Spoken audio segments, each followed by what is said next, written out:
The various classes of beings that assisted the Master were, in turn, distributed across many other hierarchical levels that grouped similar beings, either by spiritual level and or by the nature of specific tasks to be performed within the many fields of cosmic activity. Among these classes, there was one in which many beings of an extremely advanced level were gathered, and consequently, they bore great responsibilities before the higher hierarchies of the cosmos. In this particular class, there was an entity with an evolved level of knowledge.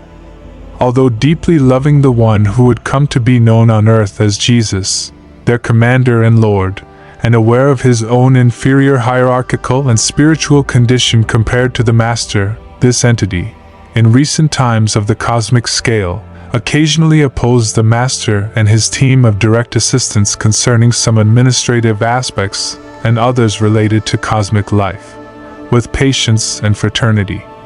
The Master and his highest advisors urged the wonderful yet restless being named Lucifer to reflect and be humble about what he thought he knew and understood. Increasingly restless, Lucifer began to ignore the limits of his vast and powerful existential baggage. Believing he knew and could do everything, he started to gather around himself an energetic vibrational environment of such magnitude that all who approached were enveloped by attitudes and psychological influences ranging from restlessness to rebellion. The Master Jesus, as the highest representative of the Father in that area of the universe, could simply isolate the rebellious brother or even intern him in some cosmic mansion for rest and reflection. However, upon realizing that many other beings of high spiritual mental stature also shared Lucifer's somewhat disturbing positions, the Master allowed and gave free rein to everyone's restlessness, so that in a fraternal and transparent manner, all could be enlightened without infringing or contradicting the free will of those restless beings. Due to his pride in what he thought he knew, Lucifer surpassed the level of hierarchical and fraternal coexistence existing among the components of the various levels of the Master's advisory. Influenced and strengthened by the acceptance and dissemination of his recklessness among the more unwary, Lucifer's leadership grew among those who, negligent in their mental attitudes, forgot and or distorted all they had already learned in their existential experiences and began to follow Lucifer's misguided spirit, who by then was openly confronting the Master and all his direct assistants. Increasingly fueled by his own pride and encouraged by the irresponsible stimulus of those around him, Lucifer decided to become the leader of a movement that began to question the Master Jesus about various aspects of celestial administration. In simple language, Lucifer particularly questioned and demanded explanations from the Master regarding the figure of the Father. Why could he, Lucifer, not conceive of him? If God was not his own creation, where was he? Why had the Master Jesus been chosen by the Father to be his representative? How could this divine decree be proven and verified? Where and how could one confirm God's signature on this concession of governance of part of the universe to the Master Jesus? Why trust simply the high officials of the Father who, from time to time, came to the worlds that were the headquarters of the systems governed by the Master, attesting and confirming the Master's unparalleled spiritual origin and level? Moral and spiritual authority in higher worlds and spiritual spheres is felt irresistibly.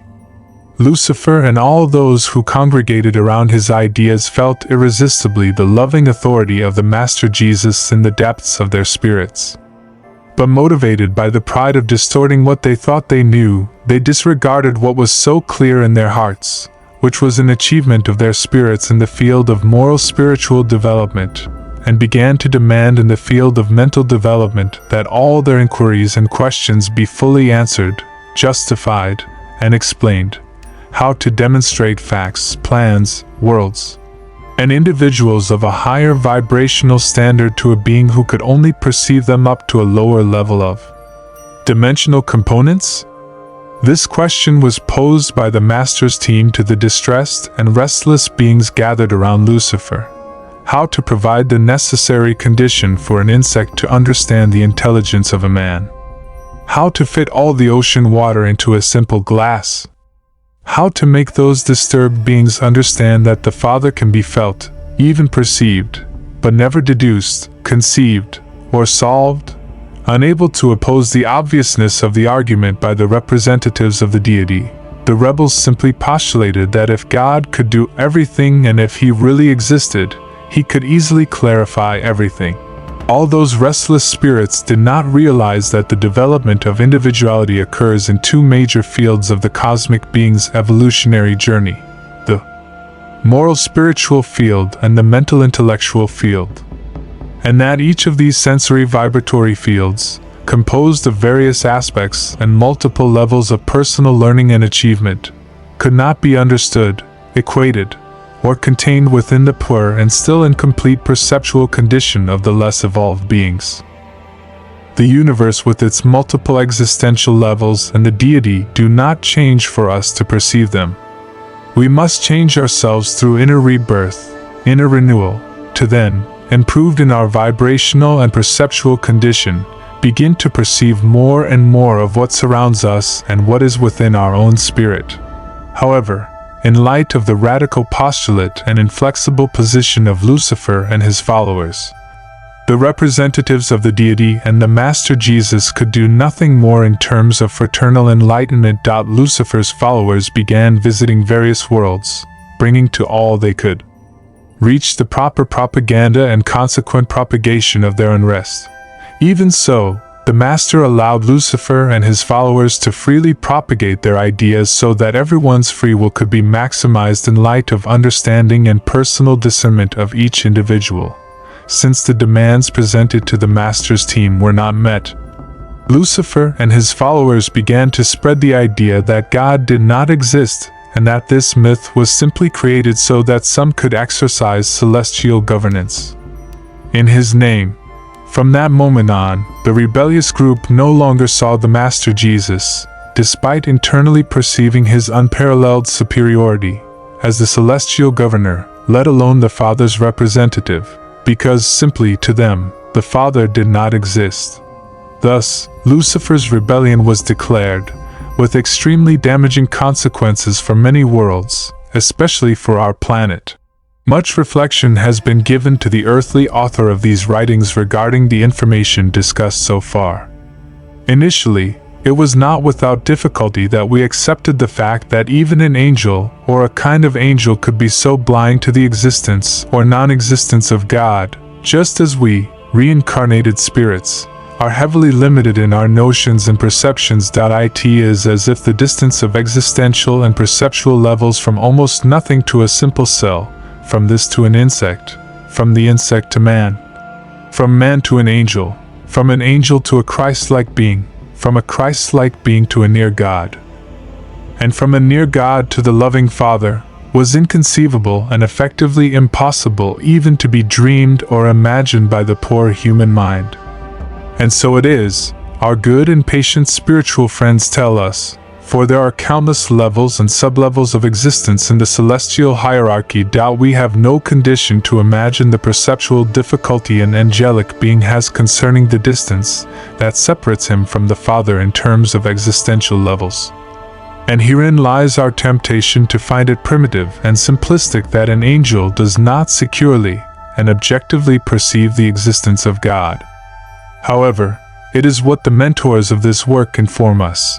Only with the passage of cosmic times will terrestrial humanity perceive the subtlety of certain aspects of the long journey of spiritual evolution of cosmic individualities. It is not the purpose of this work to inform and analyze the various components and multiple aspects that characterized Lucifer's rebellion.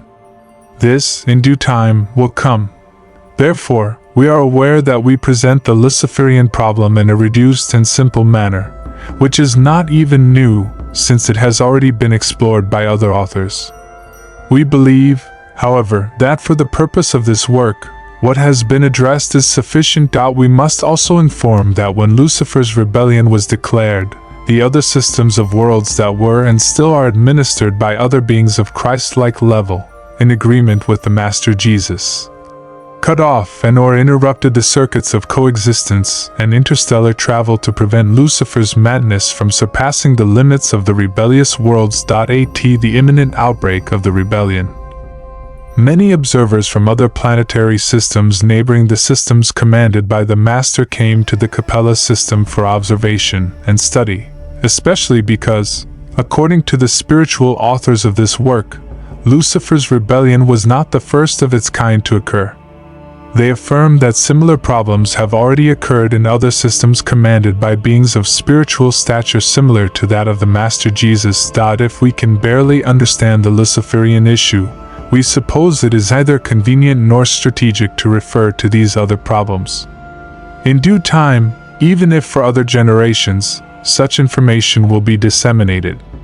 Until then, let us try to understand Lucifer and his mistakes, which ultimately caused the downfall of all of us who once followed him. The restlessness of those days was great. If we could imagine at that time the heavy and painful consequences of the misguided option to follow Lucifer, the history of Earth, its inhabitants, and many other planetary communities would have been different. The Master Jesus, unperturbed in his fraternal and loving stance, invited everyone to meekness, reflection, and observance of the existential laws. Blind and deaf, Lucifer's followers saw and heard only what was convenient to their rebellious position, everything possible within the laws of love for one's neighbor was done by the Master and his advisory team. But Lucifer's spirit, in its reckless propagation, had irreversibly tainted and disturbed part of the universal creation. Something needed to be done,